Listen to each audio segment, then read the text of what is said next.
Յուրօրինակ թափառաշրջիկ։ Մի հինգշաբթի օգոստոս ամսի վերջին,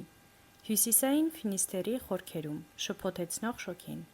հալվում է մայիս միջավայրում, նույնիսկ յոդն է անհոտ, օվկիանոսն անշարժ, ոսկե արևն պսպղուն։ Այս կատուն իսպես ուժասպառ է։ Քաղցած և նիհար, նստած կյանքի եզրին, աչքերը նրա ճանկռահանած, նա միջապես ինձ գերում է, նա է ինձ ընտրել, քաղցած փոքրիկ կատուն, տզոտ, որդոտ և կեղտոտ, քեզ սիրելն արդեն գրված է, քեզ բուժելն այժմ իմ միակ նպատակն է, քանզի դու ինձ ընտրեցիր, իմ առաքելությունը որոշված է, անկախ կատու, բա իհարկե, ինչ թյուրիմացություն, էներգիայով լի երեխայից ավելի վատ ես,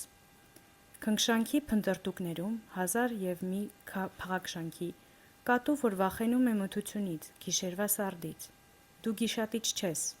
այլ մի ուժեղ կատակասեր, զավերժտալի ուղեկից, երջանիկ և պարծենկոտ, յուրօրինակ թափառաշրջիկ, լքված և միակ, չէ որ ամառը պարտավորեցնող է, իսկ կատուն գլխացավանք։